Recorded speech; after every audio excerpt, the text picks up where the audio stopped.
Welcome back to Working Faith, where we take a spiritual approach to career success. I'm your host, Jalen Isley, and today we are talking about leadership. I am so excited to introduce Russell Drake. So, Russell is a Christian man, community advocate, dynamic public speaker, and writer hailing from Howard University. Russell is a Dale Carnegie trained and certified Black Belt and an engineering professional of over 20 years. Last but not least, he is the founder and CEO of Build Black Daily, an empowerment agency dedicated to building up communities in the economic, social, and civic senses. Russell, welcome to the show. Thank you for having me, Jalen. Thank you for all you continue to do in empowering people locally and worldwide with your words, with your book. I still remember purchasing your first book and sharing it with my sister, and she loved it. You've been reaching people for a long time, and I'm glad that you've modified the platform so you could reach more people. Definitely, definitely. Thank you for that. And thank you for your support. Russell has been a great friend of mine and mentor and excellent example of how you show up for not just your family and friends, but for the community and make an impact. So I'm so glad to have you here. Honored. Awesome. Well, we are, one of the things that I actually really appreciate about Russell, we're gearing up for election season, and I just, shared with you everything that Russell is about. But one thing that, I specifically appreciate about him is that, like, he always just offers such great support in terms of helping the community navigate and make sense of the ballot. So if you don't have a Russell in your community, I'm sorry for you, but it's important for us to understand what's going on. How can we take an active role in our civic duty and responsibilities? So, Russell, I just want to say thank you publicly for the support you offer in helping us be active members of the community in this country. I'm humbled. Appreciate that. Thank you. Definitely. All right. Well, this show is all about leveraging the spiritual principles of our faith to positively impact the workplace and grow our careers. And today we're specifically talking about leadership. So let's dive right into the discussion here. Russell, talk to me a little bit about your faith journey. We know you're a Christian. But what are some of the core Christian principles that resonate most with you and how they shaped who you are today? Yes. First, again, thank you for the opportunity and everything that you do. Clearly, this show is mostly about faith. My Christian journey is interesting. I did not go to church growing up. I used to go to visit my grandmother in Detroit and go to Bible school, and that's where I learned the most about the Bible and got a good backing. Later on in high school, though, I had Christian coaches throughout high school. Coaches that would pray. We would pray before practice, after practice. We would play before games and matches, and after that. And after, to me, what happened was I realized, we're playing as a group, but I need to talk to God myself. And so I would say, first principle is developing your own relationship with God. And the relationship is key that you develop it on your own accord. It can't be as Jalen has said, it can't be as everybody else has said, but you got to develop your own personal relationship. And in developing that relationship, that's key. Second, I think you have to be a student of the Bible. And that means you don't have to be a biblical scholar, but you can't be afraid to go to the book. So many people are afraid of it. And then I think the core is faith. Faith the whole time. The Bible speaks about faith in several instances. And I think in particular, you can go to everywhere from Hebrews 11:1 that says faith is substance of things hoped for and evidence of things not seen yet. And specifically there, without faith, you can't go as far as you would hope in life. You can hope for things and you can faith it out. And then, of course, faith that out works is dead. But oh, ye a little faith is what we say. And Mm-hmm. that has carried so many people afar.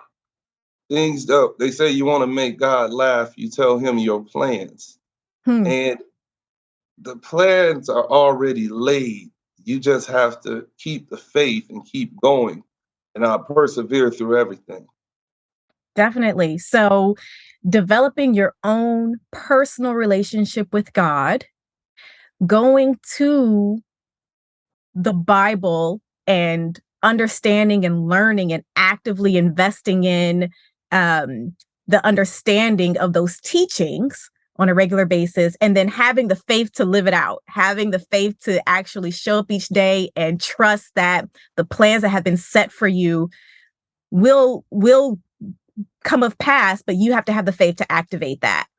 I have Absolutely. that right? Yeah, Yes. definitely. Definitely. I think that as it pertains to faith, we don't consciously think about it all the time when we're at work, but so many opportunities for faith to show up where we just have to believe that things are working out for our good and for the good of our team and for the good of the company that we're supporting in our interactions. Talk to me a little bit about how those principles you just mentioned, especially faith, how has that shaped your professional values? Yeah. That's a great question. I'm also, I mean, I'm an engineering professional of over 20 years. Um, I've worked for two Fortune 500 companies. At one point, I was laid off from one of these companies, even. Hmm. Right. And it is the wildest thing because you see it, you hear about it, but you're not prepared for it. You don't know what you're going to do afterwards. Even in many people's jobs and professions, some people feel stuck. They don't know the next road. They don't know if they can get anything else. You hear so much about it being a tight economy and competition out there, so you're unaware of what's going on, and you doubt yourself, Hmm. but God has never doubted you. See, God always has a plan for us to prosper. And then knowing that, and again, proceeding by faith, you can make many moves in the job place. I think where we fall short is we rely on people too much who don't know, and they're afraid to say, "I don't know the next path," but let's pray about it. And praying about so many decisions makes the difference. You pray Hmm. about it, and things come about. It's an outlet, and you get everything out when you're talking to God in that relationship.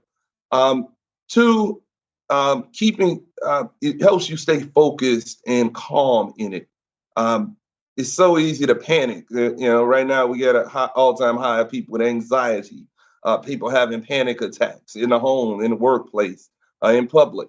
People acting out, and people going to different vices, mind you, to take things out. Whether it's Hmm. substances, whether it's beverages. Whether it's different behavioral things that are occurring, they're going to these things and they're crying out. And what they should be doing is bringing it all to God, trying Hmm. to bring your issues to the altar first, and then flipping through some scripture and finding something. If we think about it, in the book of Jeremiah it says, "For I know the plans I have for you, declares the Lord, plans to prosper you and not harm you, plans for hope and a future." And Hmm. many of us in our professions, we may not love what we do, but we love having an opportunity to do things, right? And let's look at what the Bible tells us about love. I love myself. Do I love myself? And if I love myself, in Corinthians 13, it tells me love. It tells us about love, right? First Hmm. Corinthians 13 tells us, right? Love is kind. Love is patient. So Hmm. the patience, the faith, and the patience and the work all put together. See, many of us perform well. Many of us put together a nice image, and now Hmm. we need the exposure to get to the next level. And that exposure comes with our work and with having faith and patience along the way. It's so easy though to feel unworthy. Like I said, I was laid off. I did not work for 6 months, and finally got into another company. I was actually content for at least 3.5 months not working because I didn't have to answer to anybody. I was blessed to get a severance package after working for 15 years. So I was okay with it. And it Yeah. actually, but also the Lord works in mysterious ways. That's the best thing that happened to me. That opened the door for me to enter harder into the field of politics. And as you know, here I was able to lead the Black Caucus in our county and was able to do well with it. I didn't even tell people at the time I was laid off. That's why I had all that time to run around and make moves and connect people. I wasn't, Right. and it's like I didn't think I needed to tell people. Again, this was God's work. So he put me there and let me do it and make a way to do things. And then after the election season, gave me a couple more months to relax and then said, all right, back to work you go. Yeah. Go and get on back out there. Yeah, no, it's so funny that you mentioned that. So two things that I want to really zone in on. First, you talked about going to using prayer. And the beautiful thing about prayer, whatever your faith or religion or spiritual background, prayer is communication. Prayer is communication and connection with the divine source. And in particular, with you, one thing I know is that you know how to pray. And you're not afraid to pray. And that's something that I value and respect about you so much. It is okay to go for help.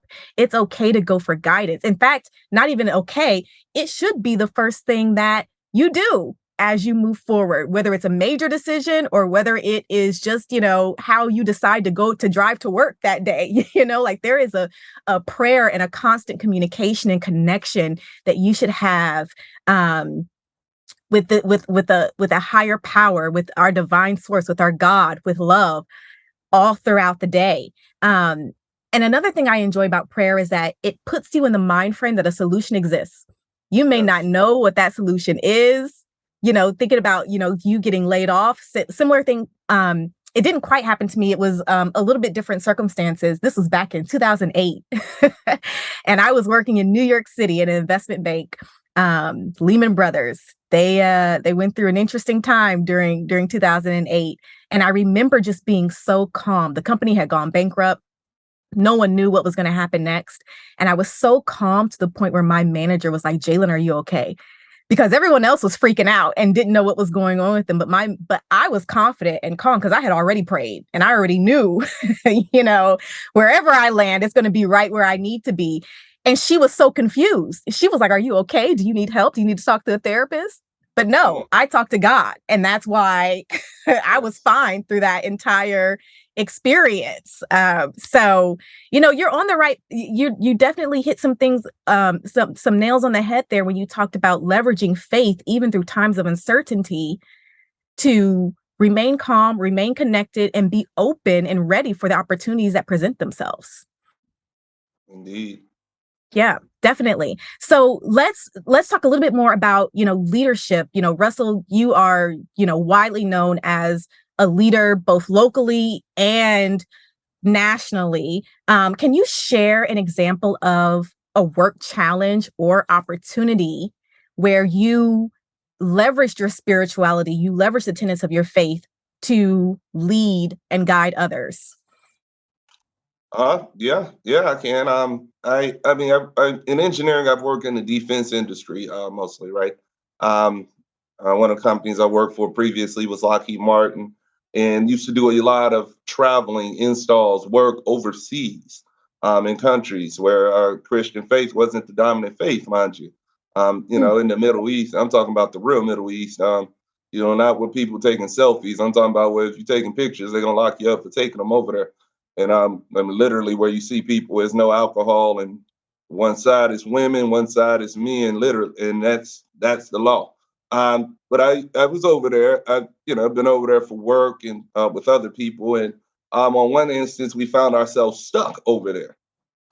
We were stuck, completely stuck, and unable to get back for an extra week or something. It's a scary thing to be stuck in a land where people don't speak your language and out of your religious belief, and people are looking at you.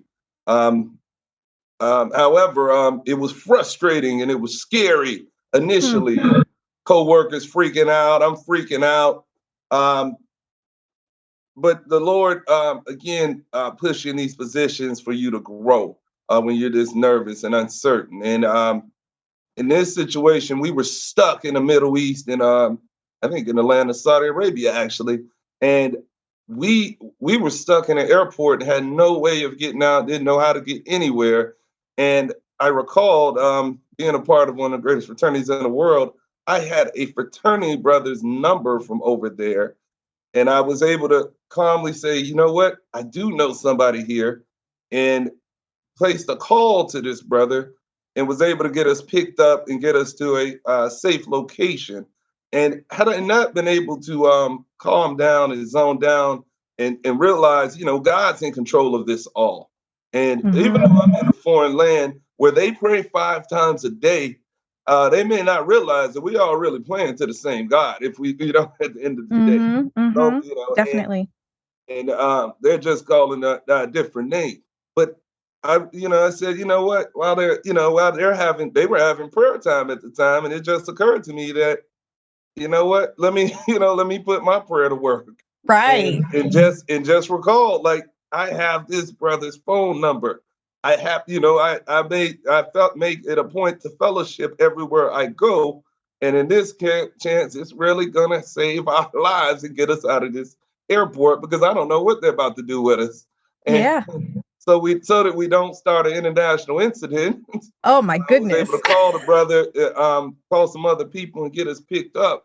But it is again the need to remain patient and Mm. put your trust in God, and God continues to work with you. And that's that. And my coworkers, I don't work with them anymore, but whenever I see them and catch up, we still talk about that till this day. We would be Mm. stuck in the desert. We may be in a Arabian prison. We wouldn't know, may not have had the chance to meet the great Jalen Isley even. So Mm. it's all God working. That now I can tell you, I can relate that to just leadership in the community overall too, if you like. Hmm. Yeah, sure, please. Because I mean, I think we're in a unique time period where I don't even think about it as crabs in the barrel sometimes, but we have people that just like to shoot people in the foot so that you can't move forward. And Definitely. in Literally and metaphysically. So. leading and that, but if you have enough tenacity along the way, you can make it. I had the privilege to lead the Omega chapter in Orlando. I was elected before I was 30 years old, youngest person in history to be elected to lead the chapter here. And I was leading the chapter after really several years of getting pushed down and knocked down. And people said, oh, he is too out, he is too wild to lead a chapter of this sort. But I had great organizational management, great background of learning, and I was doing good, but I did not belong to a church yet. And I thought about it and said, how can I lead an organization of men, Christian men of high ideals, mind you, and not have a spiritual home? I pray, but I need to be around a community that's continually praying and elevating me. I don't need to necessarily be so much out at the club. I should be bringing knowledge back to the people, be Hmm. more Bible study and less happy hour-ish. And so I said, you know what? I'm doing decent, but I can do better if I get involved in a church and made Mm. sure that I grounded myself and explored and found a church home and was serious and sincere about the involvement. Um, and I still am, even active in the church. But that took us from doing, I think, moderately well to doing exceptionally well. And not Mm. only was it for me to go and belong to a church, but I said, you know what? There are other brothers in this chapter that have not found church homes. It would be a travesty if I don't lead them to it. So every 2 months, I made sure we did a church visit to different churches in the community. Not just it worked in two folds. It was great for just public relations and people seeing Black men worshiping together, but it also helped brothers to see the great plethora of churches we have in the Central Florida area. And it's like I didn't want anybody to be like me and feel like I don't know where, I don't have a church home. I want them to have the opportunity to explore too. And Right. it's a powerful thing when you lead. If you lead the people, if you lead that block, you have to you're influencing them. You have the opportunity to take them higher, or you could take them down. And I said, I'm going Hmm. to take the opportunity to take them higher and do some things I wish would have been done when I first got here. I think that makes so much sense. So, one of the follow up questions I was going to ask you is, how do you take care of your spiritual well being as a leader? And I think you just kind of, laid out some really great information there in terms of you finding a community a church community that will help you and develop you and encourage you and strengthen your faith, and then also bringing people along with you to do the same thing and creating and being an active participant in that community. It's one of the best ways to strengthen your spiritual well-being. Yes. Yeah, definitely. Definitely. Well, Russell, I mean, you have shared some amazing things today. What is, just piggybacking on, how you were able to kind of take your brothers with you in terms of finding a church home and expanding that spiritual community, what is an action our listeners can take to start working their faith in leadership? Oh yeah, that's it. The application of it all is so relevant because we could talk about things, but people want to know. You're right. How do I do it? Mm-hmm. I think the first thing is you pray. That's the first thing. You pray, and you pray however you feel comfortable praying. Pray, and I know, and some people may not know that, but pray for your family. You give thanks and then pray. You thank God for the day, the opportunity for, clothes on your back, the families that you're around, your job if you have it, and then you pray for what you need. But you give thanks and you pray and pray in that same breath, and then after that, I think you continue to do that in your journey. You can do more by giving thanks and highlighting people Mm. than trying to just do for yourself. It's called Yep. lifting as we climb. You can pull others forward. I found joy in taking a 365-day trek in highlighting the excellence of Black businesses and entrepreneurs in Central Florida. More joy than I ever found, finding than myself being highlighted. Because Hmm. it's a wonderful thing to see the greatness and give thanks, give credit. And if you understand that, you give and ye shall receive, Right. Right. Right. and Right. be patient in it. Everybody has their moments. So you applaud people in their moments. And when they hit their strides, and your stride too is coming, and know that it's coming. You continue to work. You don't stop. I have a mantra is I will not stop. And the more Mm-hmm. I say that, the more I see it driving on the highway. If you drive in the E-Pass lane, which E-Pass is free for the moment, if you look at the signs in the middle, it says "Do not stop." You Mm. know, Mm-hmm. Uh, Very true. That's true. so it's like I will not stop. So if I keep going and going and going, when other people are slowing down, but just keep going and going and going at my pace, you're gonna eventually get to a plateau and keep going and be at a higher point, and then keep going up and keep going up. But at every plateau, you pause and give thanks. Yeah, I think that makes so much sense as a leader. And we don't hear that from leadership, or we don't hear that from leaders often enough. The importance of giving thanks for the people who you're leading or supporting, like highlighting them, celebrating them, being thankful for them. I mean, when you give that, not only does it come back to you, but it also just kind of enhances everyone's experience overall. And we've got the courage and the strength to keep going and not stop, just as you mentioned. So the importance of giving thanks, I think, is one thing we all can do in terms of being better leaders, and making a stronger impact in our workplaces. So thank you for that. It makes so much sense. Indeed. And also in that leading, when we're leading in service and professionally, there's a difference. And you got to know when I'm leading in service, I'm really at the bottom pushing everybody up. I'm not Mhm. paying nobody. They're volunteering. And we have to push them up. So you get them thanks for that time, taking that time to come out on a Saturday morning to those meetings. Oh, we Mm, appreciate you because you don't have to do it. There's so much more you definitely. can do. You're not paying me. Now, if you're paying me, oh yeah, I'll sit down and, but Listen, these days, not even that. It's not even enough to just pay people to show up and do their job. So you really have to lean into recognizing them for what they contribute to the organization, if it's voluntarily or if it's paid work. So I think you're right. You are nailing it in terms of where our leaders need to focus next, and in supporting the people who support them. So yes, yes, yes. yeah. And I'd be remiss if I didn't acknowledge Dale Carnegie Skills for Success. I am a Dale Carnegie Black Belt. I encourage everyone to take that. That's a wonderful Hmm. course that I think gets your mind right for leadership in any aspect, as well as just communicating and speaking overall. I've taken 4 classes in it. It has been wonderful. Helped me improve and helped me have a more global outlook. And then you can bring your spirituality right into it as well.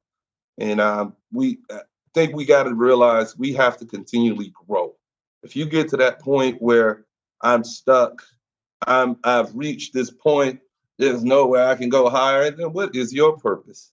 You know, Right. if you Right. Right. Right. if Right. you actually get to that point, and some people do, they live a long life, then your responsibility is to reach back and pull others upward. If you get to that Definitely. point where you're a matriarch or patriarch of a family, you're an elder, you should be advising and pushing people forward and not, you don't have to serve 79 years in a leadership role. You don't have to. If there's Pass the nobody else, torch. Pass the yeah, torch. be Yeah. comfortable passing it. Right, And, right, right. you Well, know, and Russell, how can we stay up to date with you on what you're doing and connect with you? How can our listeners connect with you, find out more about you? oh yes, I'm honored. You can check me out. I am all over social media, literally at Russell Drake. Instagram and Twitter handles, Russell Drake on Facebook. I think I have 2 pages. There may be 3, but there are 2 that I legitimately run. Also with Build Black Daily at Build Black Daily and buildblackdaily.com and also therusselldrake.com. And Awesome. I thank you for the opportunity to let it know at buildblackdaily.com. Maintain a directory of 600 plus Black-owned businesses in Central Florida area. One of them being Jalen Isley Consulting Success Coaching. Thank Who's you. in Thank there? you You so didn't even much. know. I didn't even tell you yet, but you in there. Oh yeah. Awesome. Thank you. I appreciate that. Well, there you have it, everyone. That's how you can stay connected with Russell. And thank you all for listening to Working Faith. I hope you enjoyed today's episode. All the show notes, information about Russell, and links to submit your career questions can be found on the website workingfaith.com. Remember to subscribe, rate, and share the show with others. And I'd love to hear your comments. You can engage directly with me by joining the Working Faith group on LinkedIn. And once again, thanks for listening. We'll be back next week with more tips on how you can take a spiritual approach to your career, success, and work your faith. Good day.